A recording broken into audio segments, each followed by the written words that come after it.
பிசாசு கையில் இருந்த துரைத்தனங்களை அதிகாரங்களை உறிந்து கொண்டு வெளியரங்க கோலமாக்கி சிலுவையிலே அவைகளின் மேல் வெற்றி சிறந்தார்.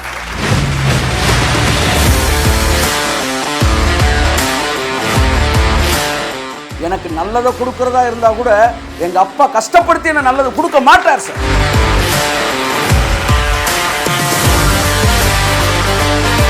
பொல்லாதவனாகி நீ உன் பிள்ளைகளுக்கு நல்ல ஈவுகளை கொடுக்க அறிந்திருக்கும் போது பரலோகத்தில் இருக்கிற உங்கள் பரமபிதா தமிழத்தில் வேண்டிக் கொள்ளுகிறவர்களுக்கு நன்மையானவைகளை அருளுவது அதிக நிச்சயமாக.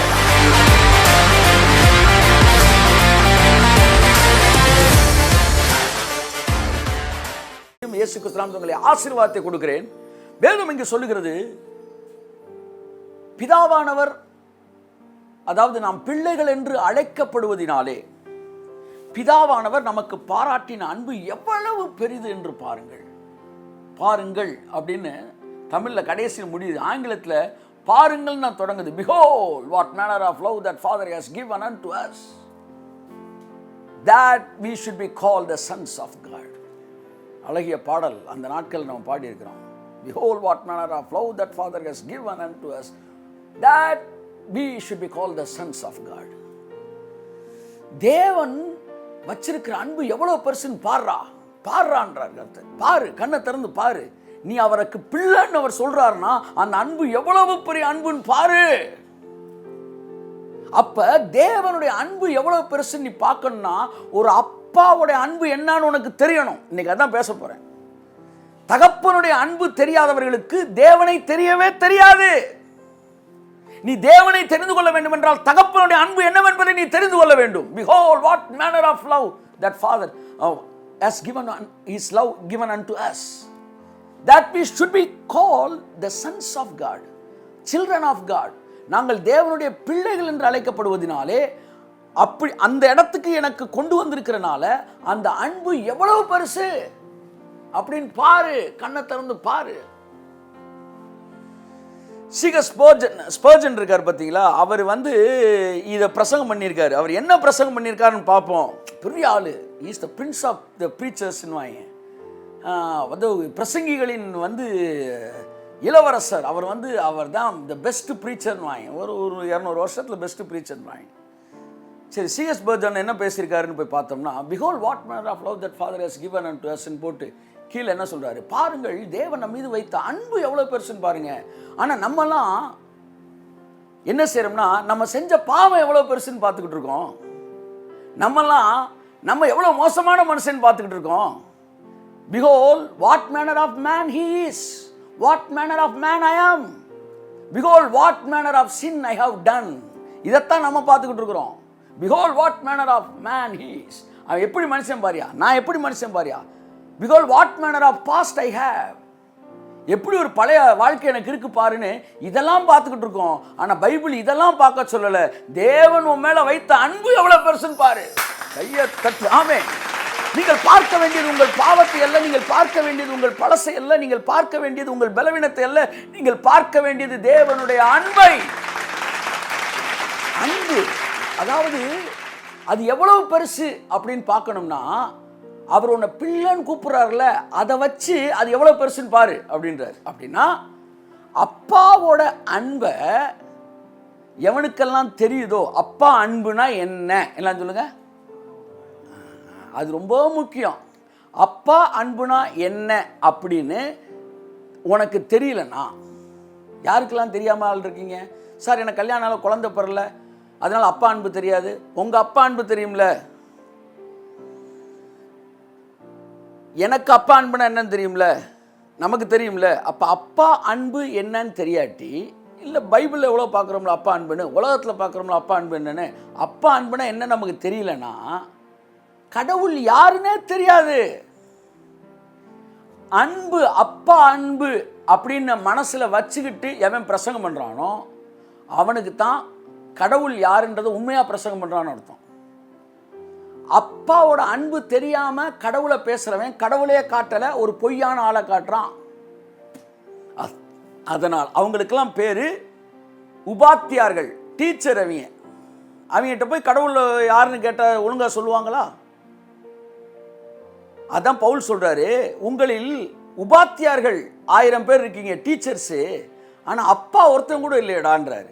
எதுக்கு சார் அப்பா அப்படின்னா, அப்பா இருந்தால் தாண்டா தப்பா பேச மாட்டேன், நீ அப்பாவாக இருந்தால் தாண்டா அப்பாவை பற்றி உனக்கு தெரியும்.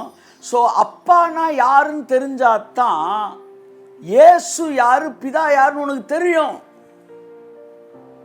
அப்போ நான் பிதாவை அறிய விரும்புகிறேன் ஆண்டவரே, பிதாவை அறிய விரும்புகிறேன்னா அப்பா யாருன்னு போது அறி, அப்பாவோட அன்பு என்னன்னு பாரு, அதெல்லாம் பாரு, அதில் இருக்க குவாலிட்டி ஒன்று கூட என்கிட்ட குறையாதுன்றாரு. கையை கட்டுங்க. என்கிட்ட இருக்க குவாலிட்டி வேணாலும் அப்பா உங்கள் அப்பாட்ட குறையும், ஆனால் உங்கள் அப்பாட்ட இருக்க குவாலிட்டி என்கிட்ட குறையவே குறையாதுடா. பொல்லாதவனாகிய நீ உன் பிள்ளைகளுக்கு நல்ல ஈவுகளை கொடுக்க அறிந்திருக்கும் போது, பொல்லாதவன் எப்படி வந்து ஒரு அட்ஜெக்டிவ் கொடுக்குறாரு பாருங்க, உங்களுக்கு நல்ல பேர் கொடுக்குறாரு பாருங்க. நீ நல்ல பையன் சொல்ல மோசமான பையன் ஏண்டா, இது எப்படி நான் வந்து அவர் பாஸ் ஆகிட்டாரு, ஒருத்தர் படிக்காத ஒருத்தன் பாஸ் ஆகிட்டான், நீ நல்லா படிக்கிறேன், இப்படி முட்டாப்ப அவன் பாஸ் ஆகிட்டு நான் பாஸ் ஆக மாட்டேனா அப்படின்னு கேட்பீங்களா? அந்த மாதிரி கேட்குறாரு. பொல்லாத பயலாகி நீ உன் பிள்ளைக்கு நல்லதை கொடுக்கும்போது, இன்னைக்கு அதான் பேச, ஒரு தகப்பனுடைய மனது எப்படி இருக்குன்னா, பரலோகத்தில் இருக்கிற உங்கள் பிதா தம்மிடத்தில் வேண்டிக் கொள்கிறவருக்கு நன்மையானவைகளை தருவது அதிக நிச்சயம் அல்லவா? தகப்பன் என்பவன் யார்? தன் பிள்ளைகளுக்கு நன்மையை மட்டுமே தருபவன். கையை தட்டி கர்த்தர் கண்டு சொல்லுங்க, ஆமென். That is the God I am serving, the heavenly Father.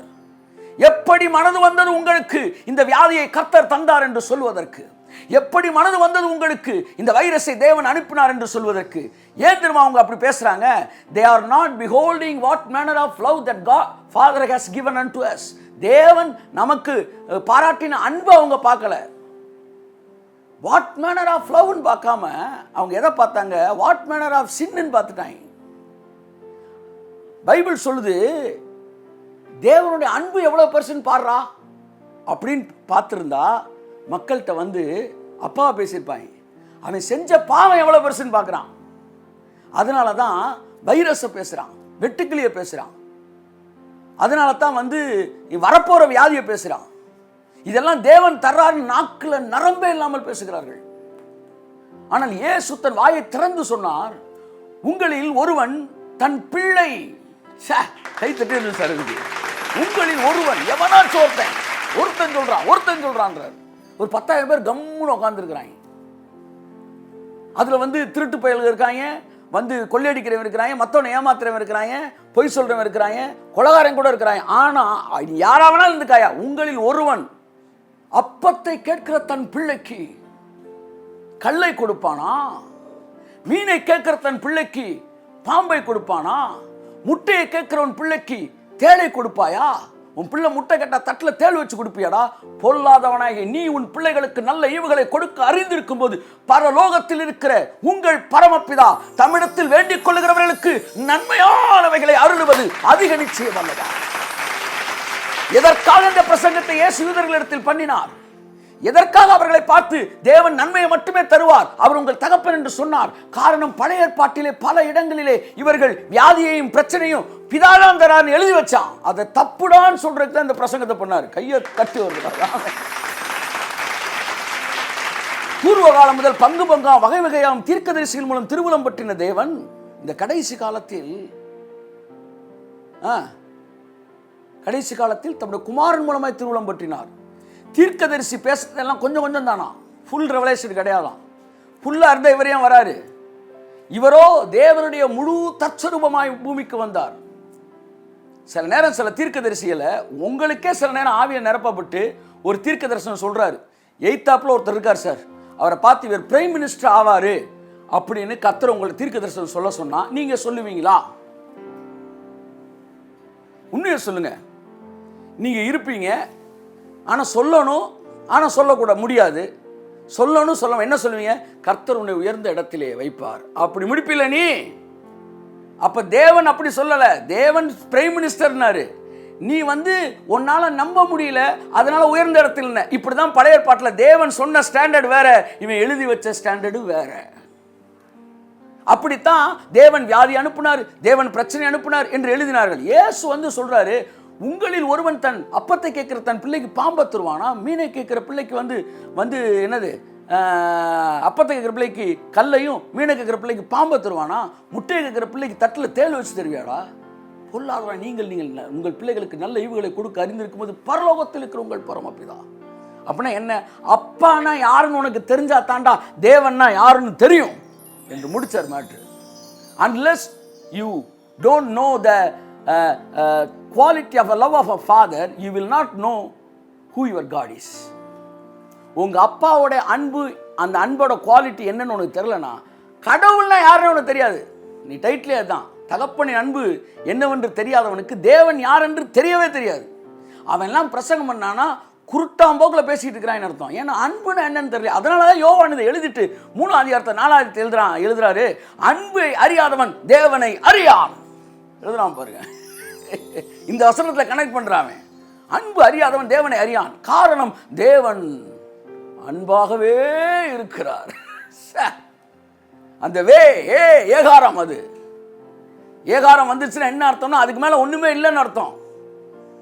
அன்பாகவே இருக்கிறார் அப்படின்னா அன்பாகவும் இருக்கிறார்ல. இவன் என்ன சொல்றான்? தேவன் அன்பாகவும் இருக்கிறாரு, கொன்னே விடுவேன் என்ன, அன்பாகவும் இருக்கிறாரு, கோபமாகவும் இருக்கிறார், அன்பாகவே இருக்கிறார். அப்ப சிட்சிக்கிறான் இருக்குல்ல, ஆமா, சிச்சையை பத்தி என்ன சொல்றாரு? நீ உனக்கு சரியா தோன்ற மாதிரி உன் பிள்ளைய சிச்சிக்கிற கம்பெடுத்து, அந்த மாதிரி நான் சிச்சிக்க மாட்டேன். நான் எனக்கு எப்படி சிச்சிக்கணும்னு தெரியும். என்னுடைய வார்த்தையினால, என்னுடைய அன்பினால அவனை என்ன செய்வேன், அதுதான்டா சிச்சை. தேவனுடைய ஸ்டாண்டர்ட் வேற. உங்கள் தகப்பன்மார்கள் தங்களுக்கு நலமென்று தோன்றினபடி சிச்சித்தார்கள். எங்க அப்பா வேப்பங்குச்ச பூ மரத்தை உடைச்சுதான் அடிச்சாரு. சிலர் முருங்கை குச்சி எடுத்து அடிக்கிறாங்க, சிலர் ஒவ்வொருத்தரும் ஒவ்வொரு லெவலில் அடிக்கிறாங்க, சிலர் தண்ணியை தெளித்து விட்டுறாங்க. நீ இப்படி கெட்டு போ அக்காண்டி அவர் விட்டுற முடியுமா? அவர் என்ன, உங்களுக்கு நலமென்று தோன்றினபடி நீங்கள் சிச்சித்தீர்கள். ஆனால் உங்கள் பரமபிதா அப்படி கிடையாது. எஃபர்ட்லெஸ் சேஞ்சிங், குரோமோசோம்ல கை வைக்கிறாரு. அதான் நேற்று ஆவியானவர் பேசினார் பைபிள் காலேஜில். நீங்கள் பிசாஸ் ஆதாமுக்கு பிள்ளை ஆகிட்டீங்க. பிள்ளையான உடனே பாவம் செஞ்சது ஸ்கூலில் போய் அல்லது அதுக்குன்னு பாவம் இங்கு கற்றுக் கொடுக்கப்படும் அப்படின்னு பள்ளிக்கூடத்துக்கு போய் படிச்சிருந்தா பாவம் பண்ணீங்க. எப்படி வந்துச்சு? எஃபர்ட்டே இல்லாமல் வந்துச்சு. சொல்லுங்கள், எஃபர்ட்டே இல்லாமல் வந்துச்சு. எப்படி வந்துச்சு? குரோமோசோமில் கை வச்சுட்டான் பிசாசு, அது தானாக வந்துச்சு. ஒரு வாரம் ஆஃபீஸில் வேலைக்கு வரலன்னா, ஒரு மாதம் வரலன்னா என்னென்னு பார்த்தா தெருமுக்குள்ள ட்ரெயின் மாதிரி விட்டுக்கிட்டு இருக்காங்க, கப்பு கப்பு கப்பு. என்னடா இது, இன்ஜின் ட்ரெயின் இங்கிட்டு வந்துருச்சு, பஸ் ஸ்டாண்டில் ஓடிட்டு இருந்த இது ரயில்வே ஸ்டேஷனில் இங்கிட்டு வந்துருச்சு. இன்னும் ஒரு மாதம் ஆளக்கானா அவன் புக வேண்டி ஆகிட்டான். அப்போ என்னன்னா குரோமோசோம் தானாக வர்ற மாதிரி தானாக பாவி ஆகிட்டோம். நம்ம தானாக பாவியானது மட்டும் எஃபர்ட் இல்லாமல் பாவியானோமா, ஆனால் நீதிமான் ஆகிறதுக்கு மட்டும் எஃபர்ட்டோட நீதிமானமா. இது எந்த ஒரு நியாயம் சார்? இது எப்படி அவனுக்கு பிள்ளையானப்ப நீ தானா பாவியானியோ, இவருக்கு பிள்ளையாகும்போது தானாகவே நீ நீதிமானாய் மாறுகிறாய். உனக்குள்ளே வேதம் வாசிக்கிற ஆசை புறப்படுகிறது, ஜெபிக்க வேண்டும் என்ற ஆவல் புறப்படுகிறது, இப்படி வாழ வேண்டும் என்கிற ஆசைகள் புறப்படுகிறது. இவைகள் எல்லாம் சேர்ந்து உன்னை அப்படியே மாற்றுது. இதுதான் தேவன் செய்கிற வேலை. என் அருமையான தேவனுடைய பிள்ளையே, தேவன் அன்பாகவும் இருக்கிறார் அல்ல, தேவன் அன்பாகவே இருக்கிறார். தேவன் அன்பாகவே இருக்கிறார். நான் கேட்குறேன், யூதாஸ் பாவம் செஞ்சானா இல்லையா? செஞ்சான். அவனை கஷ்டப்படுத்தினது எது? இயேசு கிறிஸ்து யூதாஸ் எல்லாம் 12 மணிக்கு வெங்கடா அவனை யூதாசனை கூப்பிட்டு நெஞ்சில் ஒரு மிதி மிதிச்சுனியா? மனுஷனாடா நீ? ஏண்டா என் கூட உட்காந்து சோறு நீ, அவனுக்கு கொஞ்சம் கூட அறிவு இல்லை? எவனடா என் கூட உட்காந்து சாப்பிட வச்சிருக்கிறேன்? நீ எல்லாம் உன்னை நம்பினதுக்கு முதுகுல குத்திட்டியடா அப்படின்னு தமிழ் படத்தில் விஜயகுமார் மாதிரி பேசலவர். அவர் என்ன செஞ்சாரு? ஸ்நேகிதனே அப்படின்னாரு. இந்த ஸ்நேகிதனேன்னாரு பாருங்க, அதுதான் அவனை நொறுக்கிருச்சு. அதனால தாங்க அவன் மார்பிளையும் முகத்தில் அடிச்சுட்டு அழுதான், குற்றமில்லாத ரத்தத்தை காட்டி கொடுத்தேனேன்றான். எப்படி சிரிச்சித்தார் அவனை? அன்பை காட்டி தானே மாத்தினாரு. பேதுரு அழுதானா, அவரை யார் எனக்கு தெரியாதுன்னப்ப. அப்ப நீ எல்லாம் ஏண்டா டே, உன்னெல்லாம் அப்படியே தெருவில் மீன் பிடிக்க விட்டுருக்கோன்றான் உன்னை, நீ எல்லாம் நாயை குளிப்பாட்டி நடு வீட்டில் வச்சா நீ மூஞ்ச காட்டுற அப்படின்னு அவனை திட்டலை. அவர் ஒன்றுமே செய்யலை.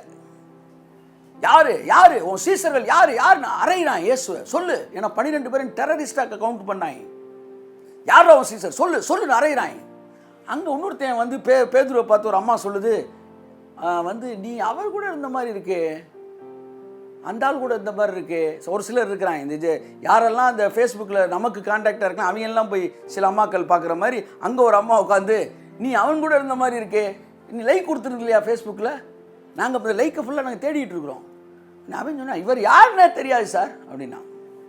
அங்கே இயேசு அறையிறாங்க, அரைஞ்சு சொல்லு உன் சீசர் யாருன்னு சொன்னப்போ அந்த அடியை வாங்கிட்டு இவன் தாயா அப்படின்னு சொன்னால் அன்னைக்கு தலையெடுத்துருப்பான் அவனை. அவர் சொல்லவே இல்லை. ஒரே நேரத்தில் ஒருத்தன் அடி விழுகிறதுக்கு முன்னாடியே பயந்தான், ஒருத்தர் அடியை வாங்கிட்டு காட்டிய கொடுக்கல. அப்போ கூட அந்த பேதுருவை உடைஞ்சு அழ வச்சது எது தெரியுமா? அவரோட அன்பு தான் சார், அன்பு தான். தேவனுக்கு வேற ஆயுதமே தேவையில்லை. உங்களை அணைக்கிறதுக்கும் அவருக்கு அன்பு தான், உங்களை அடிக்கிறதுக்கும் அவர் அன்பு தான். அவன் அழுகிறான், தேம்பி தேம்பி அழுகிறான். நான் மறுதலிச்சிட்டேன். பாரம்பரிய கதை சொல்லுகிறது, எப்பொழுதெல்லாம் காலையில் சேவல் கூவியதோ அப்பெல்லாம் எந்திரிச்சு உட்காந்து அழுவானா காலையில். இப்படி ஒரு நாளில் தான் என் குருவை நான் காட்டி கொடுத்தேன், இப்படி ஒரு நாளில் தான் எனக்கு சொல்லிக் கொடுத்தேன் தலைவனை நான் காட்டி கொடுத்தேன். தேம்பி தேம்பி அழுவானா. அந்த அழுகை நிற்பதற்கு அவனுக்கு பல நாட்கள் ஆச்சான். சொந்த தலைவனை காட்டி கொடுத்துட்டோம்டா, நான் துரோகம் பண்ணிட்டேன்டான்னு சொல்லி அழுதானா. அதனால தான் கலிலேயாவுக்கு இயேசு உயிர்த்தெழுந்து போன போது அவங்கள பார்த்து சொல்றாரு, சீசர்கள் எல்லாரையும் கலிலேயாவுக்கு வர சொல்லுங்க அப்படின்னு சொன்னவர். சீசன்னாலே உள்ள பேதுரும் அடக்கம்தான். ஆனால் என்ன சொல்லுவார், சீசன் சொல்லும்போது பேதுரு எல்லாம் போங்க, நான் வந்து மறுதலிச்சிட்டேன் வராமல் இருந்துருவான்றக்காக அவர் என்ன சொல்றாரு, கலிலேயாவுக்கு போகிறேன், நீங்கள் சீசர்களையும் பேதுருவையும் வர சொல்லுங்க. That is what the Father's love. என்ன இயேசுவை பிரசங்கிக்கிறீங்க? எங்கிருந்து இறக்குமதி செய்யப்பட்ட கடவுளை பேசுறீங்க? வெட்டுக்கிளி வந்தா ஒரு கடவுள், பச்சைக்கிளி வந்தா ஒரு கடவுள். பச்சைக்கிளி பாடும் பாட்டா இருக்கிற அவங்க வந்து உங்க செய்திகள் எல்லாம் புரியல. பொல்லாதவர்களாய் நீ உன் பிள்ளைக்கு நான் என்ன சொல்றேன், இந்த மாதிரி பிரசங்கம் பண்ணலாம் கூப்பிட்டு அவன் பிள்ளை ஏதாச்சும் மிஸ்டேக் பண்ண உடனே அவன் கையில் ஒரு பாம்பை கொடுத்து மேலே போடுன்னு சொல்லணும். பாம்பு பிள்ளை தப்பு பண்ணிட்டான்ல, ஒரு பாம்பை போடு, சரி தேலையாச்சும் போடு, அது கொட்டட்டும் பிள்ளையா திருந்துவான்ல. அதெல்லாம் முடியாதுங்க. தெரியுதுல்ல உன் பிள்ளை தப்பு பண்ணாலும் பாம்பை தூக்கி போட மாட்டேல, அப்புறம் எங்கள் அப்பா எப்படா என் மேலே வந்து வெட்டுக்கிளியை போடுவார், இதை போடுவார், எங்கிட்ட இருந்துடா புறப்பட்டீங்க, உடனே NCBCயில் அவனை ஸ்டூடெண்ட்டாக போட்டு ரிஜிஸ்ட்ரேஷன் ஃபீஸை வாங்குறான்ட்டு இயேசு நாமத்தில். ஒரு தகப்பனுடைய இருதயம் தெரியாததினால தான் இன்றைக்கு உபாத்தியார்கள் பெருகிவிட்டார்கள். டீச்சிங் டீச்சர் என்கிட்ட SIKL எடுக்கிற அதை எடுக்கிற கடைசியில் தள்ளுபடி ஆகாமே போயிட்டாங்க சார். இல்லை நான் வருத்தப்படுகிறேன்.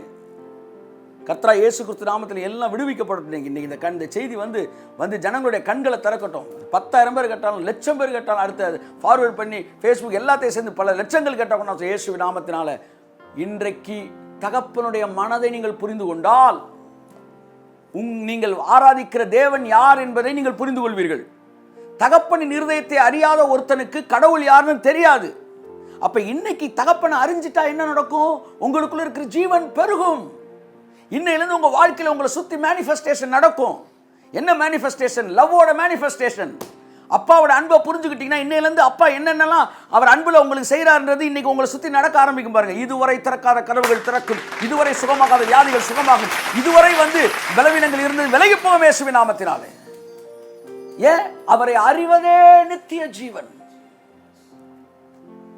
இயேசு சொன்னார், திருடன் திருடவும் கொல்லவும் அழிக்கவும் வருகிறான், அன்றி வேறொன்றுக்கும் வரான். நானோ உங்களுக்கு ஜீவன் உண்டாயிருக்கவும் அந்த ஜீவன் பரிபூரணப்படவும் வந்தேன். ஜீவனை கொடுத்துட்டு மட்டும் போலேன், நீயா பரிபூரணப்படுறான்னு அவரே கூட இருந்து பரிபூரணப்படுத்துறாராம். இந்த செய்தியை கேட்கிற உங்களுக்குள் கேட்கும்போது, இந்த செய்தியை கேட்கிற உங்களுடைய ஜீவன் இதை கேட்டுக்கொண்டிருக்கும் போது பரிபூர்ண ஜீவனாய் மாறுகிறது. அந்த ஜீவன் பரிபூர்ண ஜீவனா மாறுது. Behold what manner of love the Father has given unto us, that we should be called the sons of God. பாருங்கள், தேவன் நம் மீது வைத்த அன்பு எவ்வளவு பெரிதென்று பாருங்கள். நீங்கள் செய்த பாவம் எவ்வளவு பெரிதென்று பாருங்கள். உங்களுடைய கடந்த கால வாழ்க்கை எவ்வளவு கொடுமை என்று பாருங்கள் என்று சொல்லல, அவர் நம் மீது வைத்த அன்பு எவ்வளவு பெரிதென்று பாருங்கள். நீ பிள்ளைன்னு சொல்லிட்டார்ப்பா, அப்புறம் என்ன பிள்ளை தான் பாணி, பிள்ளை தான். அவர் என்ன பிள்ளைனா என்ன செய்வாராம்? இங்கெல்லாம் பிள்ளை இப்படி தோளில் தூக்குறோம், யூதர்கள்லாம் பிள்ளையை எங்கே வைப்பாங்க? நமது பிள்ளை வந்து இப்படி தூக்குவோம். யூதர்கள் பிள்ளை இப்படி தூக்குவாங்கலாம், இப்படி காலை இப்படி போட்டு இப்படி தான் தூக்கிட்டு போவாங்கலாம், அப்படி தான் தூக்கிட்டு போவாங்கலாம். உபாகம் 1ஆம் அதிகாரத்தில் அந்த வசனம் சொல்லுது, ஒரு மனிதன் தன் பிள்ளையை சுமந்து வருவது போல, ஒரு தகப்பன் தன் பிள்ளையை சுமக்கிறது போல எங்கள் தேவனாகிய கர்த்தர் இந்த 40 வருஷமும் இந்த வனாந்திரத்தில் தகப்பன் தன் பிள்ளையை சுமப்பது போல எங்களை சுமந்து வந்தார். எவ்வளோ பெரிய தேவன் பாருங்க. உங்களை சுமக்கிறவர், உங்களை சுமக்கிறவர். நீங்கள் எத்தனை வயசானாலும், இப்போ நீங்கள் உங்களுக்கு வந்து 15 வயசாகுது சார், நீங்கள் வந்து யார்? அப்பாவுக்கு பிள்ளை, சரியா? 35 வயசாச்சுன்னு தம்பி ஆயிடுவீங்களா? 35 வயசானாலும் பிள்ளை தாங்க. உங்களுக்கு 70 வயசாகி போச்சு. எங்கள் அண்ணனுக்கு 60 வயசாகி போச்சு. எங்கள் அப்பாவுக்கு பிள்ளை தான் அவர் பேரன் பேத்திலாம் எடுத்துட்டாரு. ஆனாலும் எங்கள் அப்பாவுக்கு அவர் பிள்ளை தான். அப்போ ஆவிக்குரிய வாழ்க்கையில் நீங்கள் வளர்ந்துட்டீங்கன்ன உடனே உங்களை பிள்ளையாக ட்ரீட் பண்ண மாட்டாரா? எப்போவுமே நீங்கள் பிள்ளை தான். வாசி உபாகமில் அந்த வசனம் இருக்குது. தேவனாய கர்த்தர் எங்களை என்ன செஞ்சார்? இந்த வனாந்திரத்திலே, உபாகம் 1:31, ஒரு மனிதன் தன் பிள்ளையை சுமந்து கொண்டு போவது போல நீங்கள் இவ்விடத்திற்கு வருகிற வரைக்கும் நடந்து வந்த வழிகள் எல்லாவற்றிலும் உங்கள் தேவனாகிய கர்த்தர் உங்களை சுமந்து கொண்டு வந்ததை கண்டீர்களே. நீங்கள் இவ்விடத்திற்கு வருகிற வரைக்கும், எல்லாம் சொல்லுங்க, நான் இந்த இடத்துக்கு வர்ற வரைக்கும். கையை தட்டுங்க, கையை தட்டுங்க. ஆமே, நல்ல இடத்துக்கு வந்துட்டீங்க சார். நான் இந்த இடத்துக்கு வர்ற வரைக்கும், இந்த இடத்துக்கு வர்ற வரைக்கும் வேலை இல்லாமல் ரோட்டில் தெரிஞ்சேன். நான் ஸ்கூலில் படிச்சுட்டு வந்து படிக்காத பயல்களோட சுற்றிக்கிட்டு இருந்தேன். ஆனால் இந்த இடத்து வரைக்கும் என்னை கர்த்தர் கொண்டு வந்தார்ல, என்னை சுமந்து வந்தார், சுமந்து வந்தார். இதை சொன்ன உடனே என்ன சொல்லுவாங்க? கர்த்தர் சுமப்பார், அதில் எந்த மாற்றம் கிடையாது. ஆனால் சுமந்துக்கிட்டே இருப்பார். ஒரு குறிப்பிட்ட டைமுக்கு மேலே நீ நடக்கணும்லப்பா. உன்னை அவரே சுமந்துக்கிட்டு இருந்தா. ஏசாயா 46:4, உங்கள் முதிர் வயது வரைக்கும் நான் அப்படி செய்வேன். பார்த்தீங்களா? நீ என்னதான் வயசானாலும் உங்களை அவர் சுமந்துக்கிட்டு தான் வருவார். நீங்களாம் நினச்சிட்டு இறங்கி ஓடிடுறேன்னு ஓடிடக்கூடாது. நீங்கள் சின்ன வயசாக இருந்தாலும் அவருக்கு பிள்ளை தான். நீ 50 வருஷம் அனுபவம் வாய்ந்த ஊழியக்காரனாக இருந்தாலும் அவருக்கு பிள்ளை தான். நீங்கள் இளைஞனாக இருந்தப்போ அவருக்கு பிள்ளை தான். இன்னைக்கு தாத்தா ஆகிட்டீங்களா, இன்னைக்கு நீங்கள் அவருக்கு பிள்ளை தான். கையை தட்டுங்க.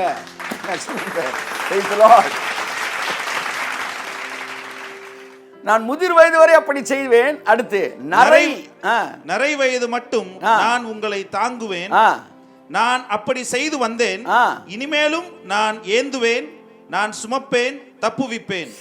இனிமேலும் நான் அப்படிதான்டா சொல்வேன். ஸோ தகப்பனின் அன்பை புரிந்து கொள்ளுங்கள். அவர் கடைசி வர அவருக்கு நீங்கள் செல்லந்தான். ஸோ ஒன்று புரிஞ்சுக்கணும். தகப்பன் யார்? நம்பர் 1, தன் பிள்ளைகளுக்கு ஒரு நாளும் கெட்டதை செய்ய மாட்டான். இங்கே யாராச்சும் இருக்கீங்களா? உங்கள் பிள்ளைக்கு தீமை செய்கிற ஆள் இருக்கீங்களா? இல்லை. நீங்கள் செய்ய மாட்டீங்கன்னா அவர் உங்களுக்கு செய்ய மாட்டார். உங்கள் பிள்ளை வீட்டு பாடம் படிக்கலன்னு உடனே ரூமுக்குள்ளே போட்டு இந்த வெட்டுக்கிளின்றார்ல அவர் தம்பி, அவரை கூப்பிட்டு அவர் பிள்ளைய ரூமுக்குள்ளே போட்டு அடைச்சி ஜன்னல் வழியாக ஒரு 300 வெட்டுக்கிளியை உள்ளே விட்டுறணும். உள்ளே விட்டு உன் பையன் படிக்கட்டுமையா, 10th பாஸ் ஆகட்டும், அந்த வெட்டுக்கிளி போய் அவனை கிக்கின்னு கடிக்கட்டும்னா, என் பிள்ளை எப்படி வெட்டுக்கிளி? உன் பிள்ளைன்னா வந்து வீட்டில் பற்றிங்க, எங்களெல்லாம் ரோட்டில் பார்த்தாங்களா? என்னையா பேசுகிற நீ? உன் பிள்ளை படிக்கலாம் வெட்டுக்கிளியை ஜன்னல் வழியாக விட விட மாட்டேன்ற, அப்புறம் ஏசினார் வெட்டுக்கிளியை விட்டார்ன்ற. என் அன்புக்குரியவர்களை எங்கிருந்து புறப்பட்டு வந்தார்கள்? வெட்டுக்கிளி எங்கேருந்து வந்துச்சுன்னு தெரியுது. இப்போ இவங்களும் எங்கேருந்து வந்தாங்கன்னு தெரியல. இல்லை, ரொம்ப வருத்தத்தோடு நான் கண்ணீரோடு சொல்லுகிறேன் மாதிரி. நான் கோவம் இல்லை, எனக்கு கண்ணீரார். ஏன்னா மக்கள் போய் அழுகிறாங்க. உட்காந்து பிதா வந்து மோசமானவர். உங்கள் வாழ்க்கையில் நான் சொல்கிறேன், நன்மையானது மட்டும்தான் கர்த்தர் கொடுத்துருக்காரு. இன்னைக்கு எழுதிக்காங்க. இப்போ உங்களை சுற்றி என்னென்ன தீமையாக இருக்குன்னு பாருங்க. அதில் ஒன்று கூட கர்த்தர்ட்டது வந்தது கிடையாது. இம்மிடியேட்டாக இயேசுவின் நாமத்தில் வெளியே துரத்துங்க. என்னைக்கு அது பிதாட்டிலிருந்து வரலையோ அது இனிமேல் உங்கள்கிட்ட நிற்க முடியாது. உலகமும் அந்த நிச்சயம் ஒளிந்து போவது போல வியாதி வந்து உலகம் கொடுக்கறது ஒளிஞ்சு போயிடும். ஆனால் தேவன் கொடுக்கிறது எதுவோ அது என்றென்றைக்கும் நிற்கும். இன்னொரு வசனம் சொல்றேன், நன்மையான என் அருமையான சகோதரரே, ஒரே ஊற்றுக்கண்ணில் இருந்து தித்திப்பும் ஓர்ப்புமான தண்ணீர் வருமோ? சின்ன குழந்தைக்கு பேசுற மாதிரி பேசியிருக்காரு சார். சின்ன குழந்தைக்கு, சின்ன பிள்ளை மாதிரி பேசுறியப்பான்னு சொன்னதே சொல்றேன்ற மாதிரி சொல்லிட்டு இருக்கேன். நீ காலையில ஒரு டேப்பை திறக்கிறீங்க, நல்ல தண்ணி வருது. சாயந்தரம் திறக்கிறீங்க, உப்பு தண்ணி வந்தா என்ன அர்த்தம்? அது எப்படி சார் ஒரே டேப்ல நல்ல தண்ணி உப்பு தண்ணி வரும்? ஒரே ஊற்றுக்கண்ணில் எப்படி ரெண்டும் வரும்? அப்ப சொல்றாரு, ஏன்ட்டு நல்லதும் கெட்டதும் எப்படா வரும்? நன்மையான எந்த ஈவும் பூரணமான எந்த வரமும் பரத்திலிருந்து உண்டாகி ஜோதிகளின் பிதாவினிடத்திலிருந்து இறங்கி வருகிறது. அவரிடத்தில் எந்தவித மாறுதலும் வேற்றுமையின் நிழலும் இல்லை.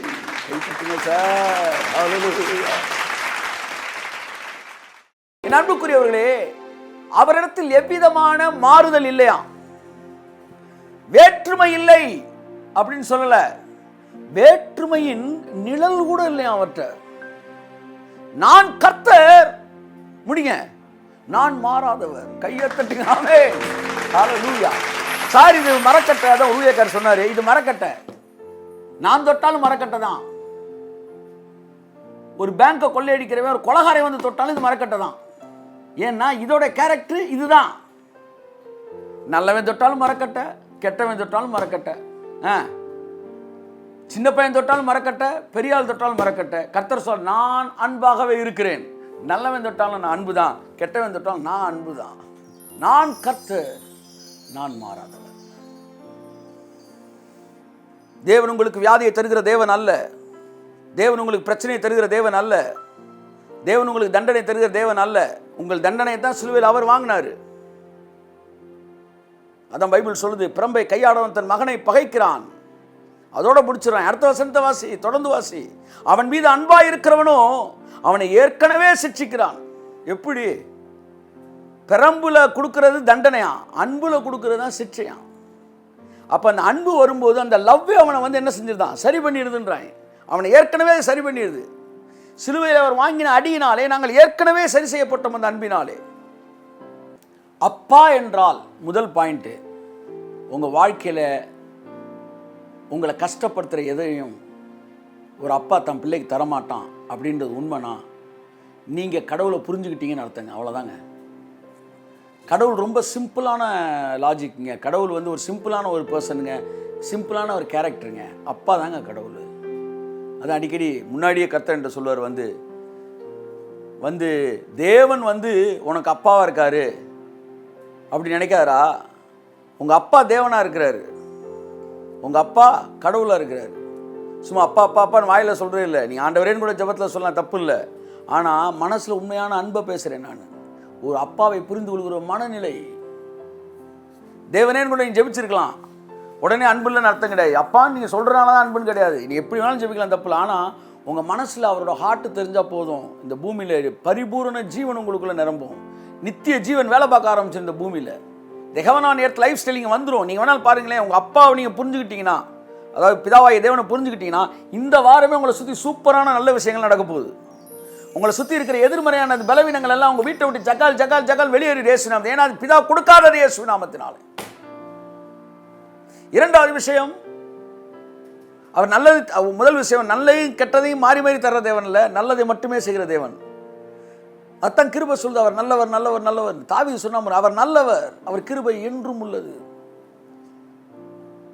இன்னைக்கு கர்த்தர் நல்லவர்னு மக்களை நம்ப வைக்கிறதுக்கு 2 மணி நேரம் பிரசங்கம் பண்ண வேண்டியிருக்கு. எதுக்கு? அவர் நல்லவர்னு. ஏன் சார் ஒரு கெட்டவனை கூட்டு நிப்பாட்டி வச்சுருவேன் நல்லவன் நல்லவன் சொல்றதுக்கு 1 மணி நேரம் எடுத்துக்கலாம். கடவுளவே நல்லவன் நம்ப மாட்டேன்றான், அதுக்கு பிரசங்கம் பண்ணுறதுக்கு நான் 2 மணி நேரம் பண்ணுறேன். ஒருத்தர் 6 மாதம் பிரசங்கம் பண்ணியிருக்காரு மெட்ராஸில், கர்த்தர் நல்லவர்னு. 6 மாதம் அவர் பிரசங்கம் பண்ணியும் இவன் அவ்வளோ நல்லவரா அப்படின்றான்னா இவன் எவ்வளோ கெட்டவனாக இருந்திருக்கணும், எவ்வளோ விதைச்சிருக்கான் உள்ள. பிசாசு ஊழியர்கள் மூலமாய் வலுவான விஷ விதைகளை விதைச்சிருக்கிறான். அதனால தான் இன்னைக்கு கர்த்தர் நல்லவன் சொன்ன நம்ப முடியல. ஆனால் இந்த நாட்களில் கர்த்தர் பரிசுத்த ஆவியினால் எல்லா பரமபிதா நடாத நாட்டெல்லாம் புட்டிங் எரிஞ்சுக்கிட்டு இருக்கிறாரு. இயேசு நாமத்தினால். ஆமேன், ஆமேன், ஆமேன். அம்புட்டு சேஞ்சும் அடியில் விழுகிற சேஞ்சில் குரோமோசோம் சேஞ்ச். நான் கேட்குறேன், பழைய ஏற்பாட்டில் யூதன் வாங்கின அடி மாதிரி எவனாச்சும் வாங்கியிருப்பாங்களா? பூமியே பிளந்து ஃபுல்லாக உள்ளே போயிருக்காங்களாம். நேராக டைரக்ட் டிரான்ஸ்ஃபர் டு ஹெல்லு, பாதாளம். செத்து தானே பாதாளம் போவ. ஒரே ஒரு டீம் மட்டும் உயிரோடே போயிருக்கு, ஊழியக்காரனுக்கு எதிராக பேசுகிற டீம். நான் தான் அடிக்கடி சொல்லுவேன், ஆமாம், என்ன பாவம் பண்ணாலும் செத்து நீ நரகத்துக்கு போயிடுவடா ஒரு ரட்சிக்கப்படாதவனா இருந்தா. ஆமாம், ஊழியக்காரனுக்கு எதிராக பேசுனா உயிரோட நரகத்துக்கு போயிடும் நீ, அங்கே போய் செத்துக்கன்றவன். இப்படிலாம் பழைய ஏற்பாட்டில் வாங்கப்பட்டிருக்காங்க சார். ஏகப்பட்ட அடி வாங்கியிருக்காங்க சார். வாதை வந்திருக்கு, வியாதி வந்திருக்கு, இப்போ எல்லாமே வந்திருக்கு. திருந்துனானா? அதான் கேள்வி. அல்டிமேட் ரிசல்ட் என்ன? இதெல்லாம் அப்படியே நடக்கிறதுக்கு அனுமதிச்சார். பிசாசு தான் செஞ்சான். நேற்று பார்த்தோம், பிசாசோட வேலை என்ன? துரைத்தனங்களே அதிகாரம்னா பிசாசு தான் இந்த மக்களை ஃபுல்லாக அடிச்சிருக்கிறான் கட்டளையை மீறும்போது. நீங்கள் கட்டளையை மீறும்போது அடிக்கிறவெல்லாம் பிசாசு. அதுக்கு அவனுக்கு என்ன துரைத்தனம் இருந்துச்சு, என்ன அதிகாரம் இருந்துச்சுன்னா 10 கட்டளை. இந்த 10 கட்டளைகளை வச்சுக்கிட்டு தான் அவன் மக்களை அடித்தான். ஆனால் மக்கள் என்ன நினச்சாங்க, நம்ம தப்பு செஞ்சாலும் கடவுள் அடிக்கிறார் நினச்சாங்க. ஆனால் பிசாசு அடித்தான். அடிக்கிறதுக்கு அவனுக்கு கொடுக்கப்பட்டது துரைத்தனமும் அதிகாரமும் அவனுக்கு கையில் கொடுக்கப்பட்டிருந்துச்சு. எதன் அடிப்படையிலே? கையெழுத்திலே. பிதா எழுதி கொடுத்த அந்த கட்டளைகள் என்ற கையெழுத்தை கையில் வச்சுக்கிட்டு அடித்தான். அதைத்தான் கொலைசேரில் பவுல் எழுதுறாரு. அந்த கையெழுத்தை நமக்கு நடுவில் இராதபடி அவர் குலைத்து அந்த பிரமாணங்களை அழித்து பிசாசு கையில் அந்த துரைத்தனங்களை அதிகாரங்களை உரிந்து கொண்டு வெளியரங்க கோலமாக்கி சிலுவையிலே அவைகளின் மேல் வெற்றி சிறந்தார். ஆகவே இத்தனை பிரமாணங்களை வச்சு ஜனங்களுக்கு விழுந்த அடியெல்லாம் பிசாசு தான் அடித்தான், தேவன் அடிக்கல. அவ்வளவு அடித்த போதும் அவர்கள் திருந்தவில்லை என்பதுதான் முக்கியம். ஆகவே அடிகள் அல்ல, அன்பு மட்டுமே நம்மை மாற்றக்கூடியதாக இருக்கிறது. நீங்கள் உங்கள் பிள்ளைகளுக்கு நல்ல இவுகளை கொடுப்பீங்கன்னா பிதா நமக்கு நல்லதை தான் சார் தருவார். நான் உங்களுக்கு ஒரு கிஃப்ட் கொடுத்தாலே எழுதாத பணமாக தருவேன், ஒரு பேனா கொடுத்தேன்னா எழுதாததா தருவேன். ஒரு நல்ல மனுஷன் அவனை நம்பி பேனா வாங்கினா எழுத மாட்டேன்னு தரா. இதை போய் பர்த்டே கிஃப்ட் கொடுத்துருக்கேன்னு சொல்ல மாட்டேன். பொருளாதாரம் நான் கூட உங்களுக்கு கொடுக்குற ஒரு பேனா கொடுத்தேன்னா எழுதுகிற பேனா தானே தருவேன். அப்படி இருக்கிற பரலோகத்தில் இருக்கிற உங்கள் பரமபிதா உங்களுக்கு நன்மையானவர்களை தருவது அதிக நிச்சயம் நல்லதா. உங்களுக்கு ஒரு வேலையை கொடுத்தா அது ஆசீர்வாதமாக இருக்கும், தொழிலை கொடுத்தா வெற்றி உள்ளதாக இருக்கும், பிள்ளையை கொடுத்தா அவனை ஞானியாக தேவன் கொடுப்பாரு. ஏனென்றால் நன்மையான எந்த ஈவும் பூரணமான எந்த வரமும் பரத்திலிருந்து உண்டாகி ஜோதிகளின் பிதாவினிடத்திலிருந்து இறங்கி வருகிறது. அவரிடத்தில் எவ்விதமான மாறுதலும் இல்லை, வேற்றுமையின் நிழலும் இல்லை. 10,000 வருஷத்துக்கு முன்னாடி அவர் எப்படி இருந்தார், இன்னைக்கும் அப்படியே இருக்கிறாரு. இன்னும் 1 மில்லியன் வருஷம் ஆனாலும் அவர் அப்படியே தான் இருப்பார். அவர் மாறவே மாட்டார். அவர் அன்பாகவே இருக்கிறார். உன் குடும்பத்திற்கு அன்பாக இருக்கிறார், உன் பிள்ளைகளுக்கு அன்பாக இருக்கிறார், உன்னுடைய தொழிலுக்கு அவர் அன்பாக இருக்கிறார், உன் வாழ்க்கைக்கு உன் எதிர்காலத்திற்கு அத்தனைக்கும் அவர் அன்புள்ளவராக இருக்கிறார். அவர் மாறாதவராக இருக்கிறார், அவர் நல்லவராகவே இருக்கிறார். இதுதான் ஒரு தகப்பனின் மனது. உன் தகப்பன் ஒரு நாளும் நீ கெட்டுப்போன்னு நினைக்க மாட்டான். உன் தகப்பன் ஒரு நாளும் உன்னை அழிக்குன்னு நினைக்க மாட்டான். உன் தகப்பன் ஒரு நாளும் உனக்கு வியாதி தரும் நினைக்க மாட்டான். உன்னுடைய தகப்பன் ஒரு நாளும் உன்னை கஷ்டப்படுத்த நினைக்க மாட்டான். ஒருவேளை இந்த கஷ்டத்தின் அடிப்படையில் நன்மை கிடைச்சா கூட அது வேண்டான்னு தான் நினைப்பான். என் பிள்ளைக்கு வந்து அந்த கிட்னியில் ஒரு ப்ராப்ளம்னு சொல்லி அதை ஸ்கேன் பண்ணி பார்த்து அதுக்கு MCU அப்படின்னு ஒரு இது பண்ண சொன்னாங்க. அதனால் அது அவனுடைய சிறுநீர் துவாரத்தின் வழியாக அவனுடைய கிட்னிக்கு ஒரு டியூப் விடுவாங்க. உயிர் போய் வந்துடும். சிறைச்சாலையிலே கைதிகளிடத்திலே உண்மையை வரவழைப்பதற்கு கொடுக்கப்படுகிற பயங்கரமான உச்சகட்டமான ட்ரீட்மெண்ட். ஆனால் அதன் வழியாக போய்த்தான் ஆகணும். அப்போ தான் லாங் லைஃபுக்கு அந்த கிட்னியை சரி செய்ய முடியும். அந்த சோதனைக்கு போகணும். அதுக்கு போன குழந்தைகள் இருக்கிறது, ஹாஸ்பிட்டலே அலரும். நான் சொன்னேன், அது நல்லதாகவே இருந்தாலும் என் பிள்ளை கஷ்டப்படுற நான் பார்க்க மாட்டேன். என் தேவன் இப்படி ஒரு ட்ரீட்மெண்ட் கொடுத்து என் பிள்ளையை சோப்படுத்த மாட்டார். எங்கள் அப்பா கொடுக்குற ட்ரீட்மெண்ட் அது என்ன சொல்கிறது, அது இப்படி கொடூரமாக இருக்காது. அவர் வேறு விதத்தில் சோப்படுத்திடுவார். அது நன்மைக்கு எதுவாக இருந்தால் கூட என் பிள்ளை கஷ்டப்படுற நான் பார்க்க மாட்டேன். நான் சொல்லுவேன்னா, எனக்கு நல்லதை கொடுக்குறதா இருந்தால் கூட எங்கள் அப்பா கஷ்டப்படுத்தி என்ன நல்லதை கொடுக்க மாட்டார் சார். சார், உங்கள் பிள்ளைக்கு நீ சாப்பாடு ஊட்டுறீங்க, சாப்பாடு மாட்டேன்றே உடனே நீங்கள் என்ன சரி அடிச்சுடுன்னு சொல்லி சாப்பாடு கொடுக்குறீங்க. அவன் அதுக்கப்புறம் வாங்க மாட்டேன்றான், அடிக்கிறீங்க, அழுகிறான், சாப்பிட மாட்டேன்றான், அப்பவும் சாப்பிட மாட்டேன்றான்.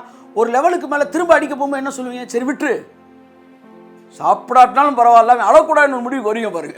கையை தட்டு கொஞ்ச நேரம் கழிச்சு கொடுத்துக்கலாம், முடிவுக்கு நீ வருவீனா? அவனுக்கு நன்மையானதை கொடுக்கறத கூட ஒரு தீமையான வழியில நீங்க கொடுக்க மாட்டீங்க, கஷ்டப்படுத்துற வழியில நீங்க அனுமதிக்க மாட்டீங்க. அப்படித்தான் தேவன் உங்களுக்கு நன்மையை தர்றது கூட ஒரு தீமையான வழியை சூஸ் பண்ண மாட்டார் சார். இவ்வளோ பெரிய தேவன். நான் சொல்லிட்டேன் அப்படி இதே வேணாங்க ஆண்டவரே, நீங்க ட்ரீட்மெண்ட் கொடுத்தா எப்படி இருக்குன்ற அவர் சொல்றாரு. நீங்க தூங்கிட்டு இருக்க ஒருத்தர் கிச்சு கிச்சு கொடுத்தா எப்படி இருக்கும்? நம்ம ட்ரீட்மெண்ட் ஃபுல்லாக இப்படி தான்டா இருக்குன்றாரு. நான் சொல்லிட்டேன் மரணம் வருகிறதா இருந்தாலும் நான் அந்த ட்ரீட்மெண்ட்டுக்கு ஒத்துக்க மாட்டேன்னு சொல்லிட்டேன். ஏன்னா என் பிள்ளை கஷ்டப்படுறேன் பார்க்க முடியாது. 3 பாயிண்டாக வந்து 5 பாயிண்ட் ஆச்சு, வீக்கம் 7 பாயிண்ட் ஆச்சு, 9 பாயிண்ட் ஆச்சு. ஆனால் 2 பாயிண்ட் தான் இருக்கணும். 9 பாயிண்ட் ஆயிடுச்சு, 10 பாயிண்ட் ஆச்சு, 12 பாயிண்ட் ஆயிடுச்சு. தட் மீன்ஸ் 1.2 ஆயிடுச்சு. இந்த ஃபோனை போட்டு சவுண்டை கொடுக்குறாங்க. அந்த வந்து குழந்தை நல மருத்துவத்தை வந்து சவுண்டு கொடுத்து உடனே நீங்கள் பண்ணணும், நீங்கள் ரொம்ப இது பண்ணிகிட்டு இருக்கீங்க, பிரச்சனையாயிடும். நான் சொன்னேன் கர்த்தர் சோத்தை கொடுப்பாரு, எக்காரணத்தில் என் பிள்ளை கஷ்டப்படுற நான் பார்க்க மாட்டேன். முடிஞ்ச பார்த்தோம். அப்படி ஒரு ட்ரீட்மெண்ட் எனக்கு தேவையில்லைன்னு முடிவு பண்ணேன். அடுத்த ஸ்கேன், ஃபைனல் ஸ்கேனு போய் பார்க்க போகிறோம். வந்து டாப்லர் ஸ்கேனு போய் பார்த்துட்டு வந்துட்டோம். வரும்போது ஒரு ஊழியக்கார்ட்டை நான் ஜோம் பண்ணுறேன். நல்லா வந்து பக்கத்தில் ஒரு ஹோட்டலாக பார்த்து நல்லா சாப்பிட்டு சந்தோஷமாக கர்த்தர் எல்லாத்தையும் க்ளீன் பண்ணிடுவார், கரெக்டாக செஞ்சுருவார். வந்துட்டு அடுத்து ஒரு 3 days கழித்து போய் வந்து ஸ்கேனை ரிப்போர்ட் எடுத்து பார்த்தா 12லேருந்து ஜர்ரு நிறைய 2 ஆகி நார்மல் ஆகிடுச்சு. இட்ஸ் அ மெடிக்கல் மிராக்கிள் அப்படின்ட்டாங்க. Perfectly all right. ஆமாம், no he is perfectly all right. பாருங்க, கர்த்தர் வந்து அந்த பிரச்சனையை வந்து யாருக்குமே தெரியாத நேரம் ஆனால் சொல்கிறாரு, இதை நான் சோப்படுத்துவேன்னு சொல்லிகிட்டே இருக்காரு. திடீர்னு வீட்டுக்கு வருவாங்க பாருங்கள் யாராவது. அன்றைக்கி ஒரு சகோதரி வந்தாங்க. வந்துட்டு நேற்று நைட்டு என் கனவுல வந்தான். அப்போ அவனுக்கு அந்த கிட்னியில் அந்த ப்ராப்ளம் இன்னும் அது இது சரியாகாத டைமு, அந்த இன்க்ரீஸ் ஆகிட்டே இருக்குது. அவங்க சொல்லுவாங்க கனவுல வந்து, அவங்களுக்கெல்லாம் யாருக்குமே தெரியாது. நான் வந்து சொல்லவே இல்லை, ப்ரேயரில் வச்சுருக்கேன். அவங்க வந்து சொல்கிறேன் இந்த கனவுல வந்தால் அதனால் நான் பார்க்கணும் போல வந்தேன். கனவுல பாருங்கள் சர்ன்னு ஒன்று கடிக்கிறாங்க என் மேலே, சர்ன்னு ஒன்று கடிக்கிறாங்க. என்ன சொல்ல வரீங்க கர்த்தர்? கிட்னி சூப்பராக வேலை பார்க்குதுலான்னு சொல்ல வர்றாரு. அந்த கனவுல முகத்தில் ஒன்று கடிக்கிறாங்க. வா அப்படியே போய் ஆப்ரேஷன் பண்ணுன்னு சொன்னால அது மாதிரி வந்து சர்ன்னு வந்து அப்போ கன்ஃபார்ம் பண்ணுறார் தேவன். பாரு, எதையே காட்டலாம், சிரிக்கிறே காட்டலாம், அழுகிற காட்டலாம். இப்படி காட்டினேன்னா அவன் எதை க்ளீனாக நான் பண்ணிட்டு இருக்கேன்னு பயப்படாத. மெடிக்கல் டிசப்ஷன் வர சொல்ல. நான் ஆவியான இன்னொரு ஊழியக்காரர் எங்கள் வீட்டுக்கு வராரு. அவர் ஜோம் பண்ணுறாரு. நான் வந்து மருத்துவர்களை மதிக்கிறவன், நான் அவங்கள வந்து ரொம்ப நேசிக்கிறாள். ஏன்னா என்னுடைய குழந்தை மருத்துவத்தில் முழு ட்ரீட்மெண்ட் பார்த்து அவங்க என்கிட்ட வந்து சார்ஜே பண்ணலை. சச் அ ஒண்டர்ஃபுல் அண்ட் வந்து நல்ல டாக்டர். அவங்க வந்து உண்மைக்கே வந்து I am grateful to them. நான் இப்போ வந்து மெடிக்கல் பற்றி பேசியிருக்கேன், டாக்டரை பற்றி பேசல, மெடிக்கல் பற்றி பேசியிருக்கேன். அப்போ அந்த வீட்டுக்கு வந்தப்போ வந்து ஒருத்தர் ஜோம் பண்ணும்போது ஒரு ஊழியக்காரு, அவங்களுக்கெல்லாம் தெரியவே தெரியும், அவரெல்லாம் பெங்களூரில் இருக்கார். வந்து ஜோம் பண்ணி சொல்கிறாரு, father keep him away from all medical deception அப்படின்றாரு. மருத்துவ டிசப்ஷன் என்ன சொல்கிற, வஞ்சனையிலிருந்து இந்த குடும்பத்தையும் பிள்ளையும் பாதுகாத்துக்காங்க. அப்படின்னா மருத்துவர்களுடைய வஞ்சனை இல்லை, மருத்துவர்கள் உண்மையானவர்கள், நேர்மையானவர்கள். ஆனால் அந்த ஸ்கேன், அந்த ரிப்போர்ட், அந்த மருத்துவருக்கு பார்த்தீங்களா, அதில் கூட டிசப்ஷன் பிசாசு கொடுக்கலாம். அதுக்கு பாதுகாத்துக்கான பார்த்தா அதே மாதிரி அது எதிர்மறையாக இருக்குது. நான் ஸ்ட்ராங்காக நின்றுட்டேன். கர்த்தர் தான் சொல்லுவார், நன்மையானதான் எனக்கு தருவார். எங்கள் அப்பா ஓட்ட உடசல் எனக்கு தரவே மாட்டார். எங்கள் அப்பா எனக்கு ஏன்னா பிள்ளைகள் கர்த்தரால் வரும் சுதந்திரம். அப்போ கர்ப்பத்தின் கனி தேவனால் கொடுக்குற ஆசீர்வாதம். அப்போ நன்மையானது தான் பரத்திலிருந்து வருது, பூரணமானது தான் வருது. பூரணம்னா பெர்ஃபெக்ட். கையை தட்டி வருவாரு. உங்களுக்கு ஒன்று கொடுத்தாருன்னா நல்லது மட்டும் தர மாட்டாராம், பெர்ஃபெக்டானது தருவாராம். கும்முன் ஸ்ட்ராங்காக இருந்துட்டேன். போய் பார்த்தா ரிப்போர்ட் எல்லாம் வந்து வார்த்தைக்கு ஏற்ற மாதிரி மாறிடுச்சு. அடுத்த நாள் அப்படியே குளிச்சுட்டு தலையை தோட்டிட்டு இருக்கேன். தூரத்தில் இருந்து பாட்டு பாடிட்டு இருக்கிறாங்க. அந்த பாட்டு அப்படியே வந்து கேட்குறேன். வந்து கர்த்தர் என்கிட்ட சொல்கிறாரு, சரி இதுதான் மகனே வந்து உன் வாழ்க்கையில் நான் செஞ்ச அற்புதம். ஸோ என் அன்புக்குரியவர்களே, ஸோ தேவன் நல்லதுக்கு கூட ஒரு கஷ்டமான வழியில் உங்களை கொண்டு போக மாட்டார். அப்படி செய்கிற தேவன் அல்ல. உன்மேல் கண்ணை வைத்து உனக்கு ஆலோசனை பண்ணுவேன். மனிதன் தன் தவறான வழிகளிலே, தன் பிடிவாதத்தினாலே சில விஷயங்களை சூஸ் பண்ணி அவன் வந்து அந்த வழியை சூஸ் பண்ணி போகிறத தேவன் வந்து அவனுக்கு கொடுக்குற தண்டனை கிடையாது. அவனை ஒவ்வொரு நிமிடம் உள்ளதான் வர சொல்கிறார் தேவன். எனக்குள்ளே இருக்கும்போது நீ தவறும்போது கூட உன்னை சரியான பாதையில் நடத்துகிற தேவனாக தான் நான் இருக்கிறேன். அது நன்மையான வழியில் தான் உன்னை நடத்துகிற தேவனாக இருக்கிறேன். வனாந்திரத்தில் அப்புறம் வழி நடத்தலையா அவர்? they did choose it. அவங்க தான் அதை சூஸ் பண்ணி அந்த வழியில் போனாங்க. ஆனால் தேவனை 14 நாளில் உள்ளே போகிறதுக்கு தான் வந்து அவனை வச்சார். ஸோ கர்த்தர் எந்த விஷயத்திலும் மனிதனை வந்து நன்மைக்கு கூட தண்டித்து கொடுக்க வேண்டிய ஒரு இடத்துல நன்மையானது மட்டும்தான் அவர்கிட்ட இருக்குது, தீமையானது இல்லை. ஸோ அப்பாவுடைய மனசு புரிஞ்சுக்கிட்டா கடவுள் யாருன்னு தெரிஞ்சுக்கலாம். ஒரு அப்பா மார்க் 9ஆம் அதிகாரத்தில் வருது, அவனுடைய பிள்ளை திடீர்னு பிசாசு பிடிச்சு சில நேரம் நெருப்புலையும் தண்ணியிலையும் விழுந்தப்ப அவன் கண்ணீரோடு வந்து சொல்கிறான் பாருங்க, அந்த தகப்பன் எவ்வளோ தான் பிள்ளையை நேசிச்சிருந்தா, ஆண்டவரே என் பிள்ளையை நீங்கள் சுகமாக்குங்கப்பா, சுகமாக்குமா. அந்த பிள்ளை ஜெபம் பண்ணலை, அவனுக்கு ஜெபம் பண்ண தெரில. அந்த அப்பாவுடைய கண்ணீர், அவன் வந்து அப்படியே அழுகிறான்னா, அங்கே நான் பரலோக பிதாவை நான் பார்க்குறேன், என் மேலே அவர் எவ்வளோ கேர் எடுப்பார்னு. அப்போ ஏசு கேட்குறாரு, உங்கள் சீசட்டை, அவன் சொல்கிறான், சீசட்டை கொண்டு வந்து முடியல சார், சார் நீங்களாச்சும் ஏதாச்சும் பார்த்து செய்யுங்க சார்ன்றான். அவர் சொல்கிறாரு, என்னால் முடியுமான்னு கேட்காத, என்னால் எல்லாம் முடியும், உன்னால் விசுவாசிக்க முடியுமான்னு கேட்குறாரு. அந்த ஃபெய்த்தே ஒரு டிமாண்டாக வருது. அவன் திரும்ப அழுகிறான், எதுக்குடா அழுகிறான்னு, எனக்கு ஃபெய்த்தும் இல்லை சார்ன்றான். கையை தட்டிய ஃபெய்த்தே இல்லைன்னு சொன்னவனுக்கு கொடுத்தாரு சார் ஒரு அற்புதம். என் விசுவாசத்தாலும் எனக்கு அவிசுவாசம் நீங்க மாட்டேன் சார், நீங்க மாட்டேன் சார். ஏன்னா சின்ன வயசுலேருந்து என் கண்ணில் பார்த்து பார்த்து பார்த்து என் மனசில் அது பதிஞ்சிரு சார், அவிசுவாசம் நீங்க மாட்டேன் சார்.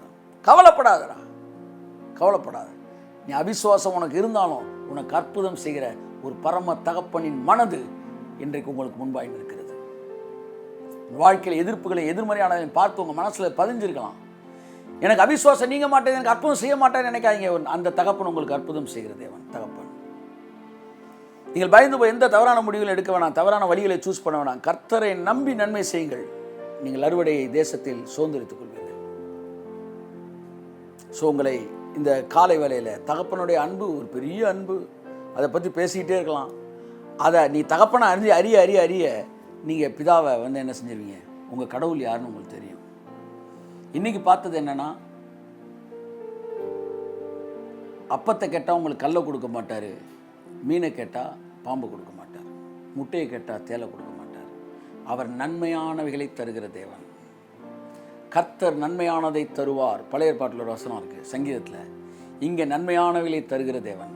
யாக்கோபு சொல்கிறான், நன்மையான எந்த தெய்வம் பூரணமான எந்த வரும் பரத்திலிருந்து உண்டாங்க. அவர்கிட்ட மாறுதல் இல்லை, வேறுபாடு இல்லை, வேற்றுமை நிழலும் இல்லை. அப்பா கொடுக்காத எதுவும் எங்கள் வீட்டில் இருக்க வேண்டிய அவசியம் இல்லை.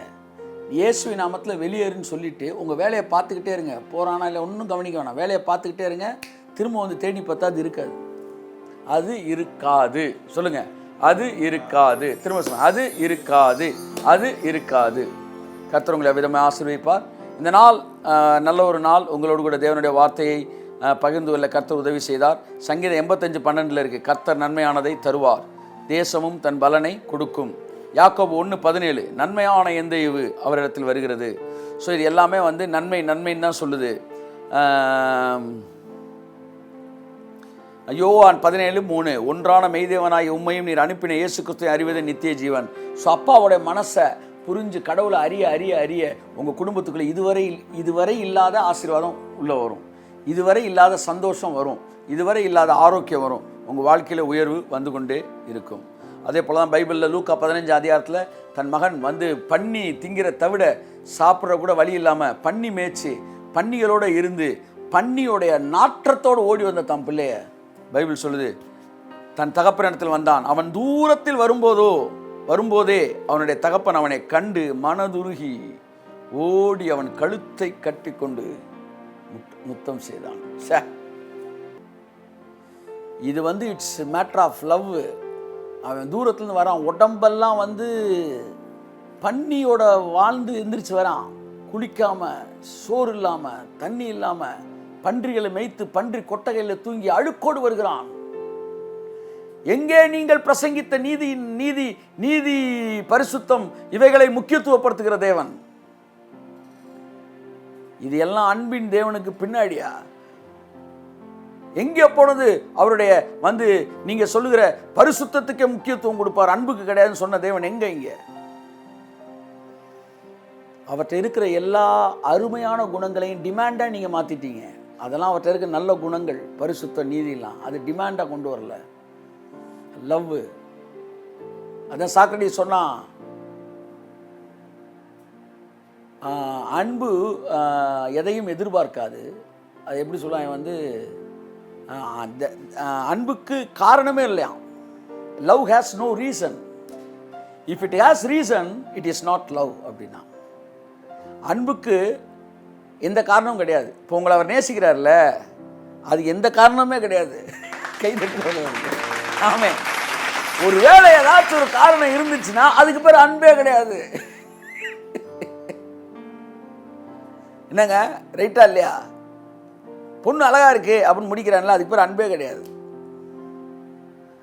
ஆனால் கல்யாணம் பண்ணி பல வருஷங்கள் ஆகி அழகே இல்லாட்டாலும் நேசிச்சுக்கிட்டு இருக்கான் பாருங்க, அதுதான் அன்பு. Love has no reason. If it has reason that is not at all love. தேவன் உங்களை ஏதாச்சும் ஒரு ரீசன் நேசிக்கிற நீங்கள் நினச்சிங்கன்னா ஏமாந்து போகிறீங்க. என்ன நடக்குன்னு தெரியுமா? என்ன நடக்குன்னு தெரியுமா? நீங்கள் எந்த விஷயத்தை உங்கள்கிட்ட பாசிட்டிவாக நினச்சி இதுக்காண்டி தான் தேவன் என்னை நேசிக்க நினைக்கிறீங்களோ, அதில் உங்களை மாதிரி 100 மடங்கு ஜாம்பவான ஒருத்தர் உங்கள் கண்ணு முன்னாடி காட்டுவார். அவன் மிரட்டுவான். அவனை உங்களுக்கு காட்டுவார். காட்டிட்டு சொல்லுவார், இதன் அடிப்படையில் நேசிக்கணும்னா உன்னை விட்டுட்டு அவனை தான்டா நேசிச்சிருக்கணும். நான் அவனை விட்டுட்டு உன்னை நேசித்தேன் பத்தியா, நீ எனக்கு பிள்ளை, அதனால தான் நேசித்தேன். இதெல்லாம் நான் பெரிய ஆள் நினைக்காதீங்க.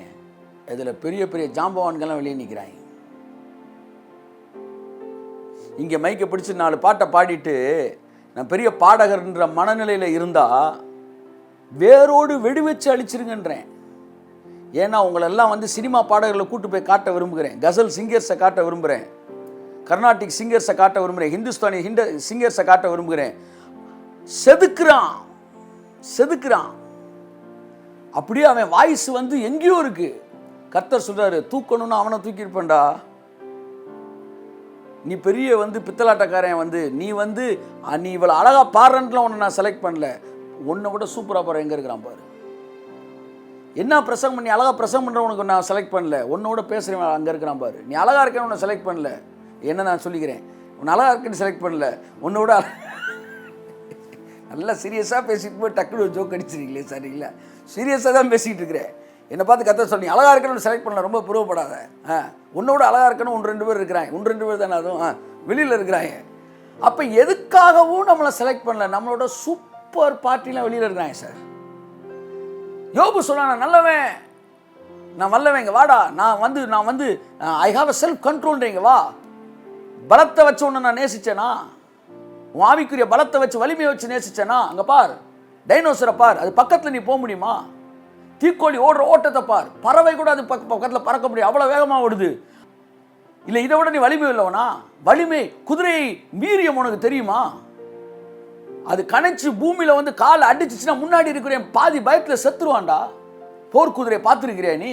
முதலையை நீ பார்த்துருக்கிறியா நீ? வந்து கழுகு நீ பார்த்துருக்கிறியா நீ? டைனோசரை பார்த்துருக்கிறியா நீ? நீர்யானையை பார்த்துருக்கிறியா நீ? காண்டாமிருகத்தை பார்த்துருக்கியா நீ? குத்தி தூக்குச்சுன்னா நீ இருக்கவே மாட்ட. வலிமையின் அடிப்படையிலே நான் நேசிக்கிறவர்களா இந்த முழங்கால 3 மணி நேரம் நின்னேன்ற அட பாவி, உன் வலிமையின் அடிப்படையில் நேசிச்சா இதெல்லாம் நான் நேசித்திருப்பேன்டா. இது எல்லாம் வலிமையானது. ஏன்? பிசாசு சிருஷ்டிக்கப்பட்ட நாளிலே உன்னை விட அறிவானவன், அறிவிலே சிறந்தவன் இருக்கிறான், வலிமையில சிறந்தவன். அவன் வந்து he was the model of perfection. அவன் உன்னை காப்பாற்றுவதற்கு அபிஷேகம் பண்ணப்பட்ட கேரூப். அவன் தேவனுக்கு ஒப்பானவன் என்று எண்ணக்கூடிய அளவிற்கு ஞானத்தால் நிறைந்தவன். ஞானம் அவன்கிட்ட இருந்துச்சு, வலிமை எல்லாத்தையும் படைச்ச விஷயங்கள்ட்ட இருந்துச்சு. இதெல்லாம் எனக்கு முக்கியம்னா இவங்களை நேசித்திருப்பேன். ஆனால் இவங்களெல்லாம் விட்டு உன்னை நேசிச்சே காரணம் நீ எனக்கு பிள்ளை, அதனால நான் உன்னை நேசிச்சேன். ஆமே. நேற்றைய நாள் நான் சிந்திச்சுட்டு இருந்தேன். அவன் காப்பாற்றுவதற்கு அபிஷேகம் பண்ணப்பட்ட கேரூப் யாரு? பிசாசு. யாரை காப்பாற்றுவதற்கு? என்னை காப்பாற்றுவதற்கு. அவன் தூதனாய் இருந்தபோது அவனை படிச்சாரான். அப்ப அவனுக்கு எல்லாத்தையும் கொடுத்தாரான், எல்லாமே கொடுத்தாரான். நான் சொல்லி நீங்க அவனை நேசிங்க ஆண்டவரே, அவனுக்கு எல்லாம் கொடுத்தது அவனை நேசிக்கலடா, உன்னை காப்பாற்றுறவனுக்கு இதெல்லாம் இருக்கணும்ன்றதுக்காக உன்னை நேசிச்சு நான் அவனுக்கு கொடுத்தேன்டான்.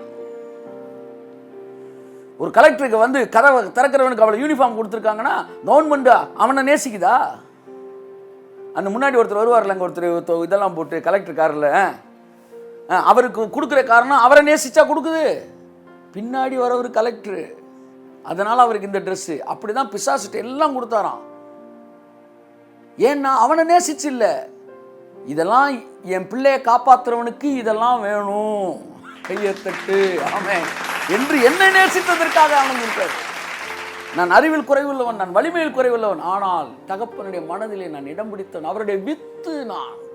சார் வித்து சார், உங்கள் பிள்ளை நீங்கள் ஏன் நேசிக்கிறீங்க? நல்லா படிக்குதுன்னா, நல்லா அழகாக இருக்குன்னா, எதனால் இல்லை? உங்கள் வித்து சீடு. சீடுனா தெரில, என்னன்னு தெரில, அது என் வித்து, அது அவ்வளோதான், என் பிள்ளை அவ்வளோதான், பிள்ளைக்கு அர்த்தம் கிடையாது. அப்படித்தான் அப்பா என்னை நேசிக்கிறார். அவ்வளோதாங்க சார், மேட்ரு முடிஞ்சு சார். இதுக்கு மேலே பேசுகிறதுக்கு ஒன்றுமே இல்லை சார். என் மேலே அவர் வச்சிருக்க அன்புக்கு ரீசனே கிடையாது சார். அந்த அன்புலேயே போங்க சார், அந்த லவ்லேயே நீ மூவ் ஆங்க சார். நன்மையானது மட்டும்தான் சார் உங்களுக்கு தருவார், தீமையானது தரமாட்டார் சார். உங்கள் வாழ்க்கையில் இருக்கிற மற்ற குறைவில் எப்படி நிறைவாக்குவாரோ அப்படி உங்கள் ஆன்மீக வாழ்க்கையில் இருக்கிற குறைவையும் அந்த அன்பு நிறைவாக்கும். உங்கள் பரிசுத்தத்தில் இருக்கிற குறைவையும் அந்த அன்பு நிறைவாக்கும். இதுவரை நிறைவாக்கி நம்மளை தூக்கி சுமந்து கொண்டு வந்து இனிமேல் நம்ம வாழ்க்கையில் மாற்றங்களை ஏற்படுத்தும். ஆமேன்னு சொல்லுங்க. ஓடி வந்தோன்னே கழுத்தை கட்டிக்கிட்டார் அவங்க அப்பா. அதுதான் லவ் லாக், அதுக்கு பேர். ஆமேன். பெட் லாக் மாதிரி லவ் லாக். இனி என்னை விட்டு நீ பிரிஞ்சு போகவே முடியாது. ஆமேன்னு சொல்லுங்க.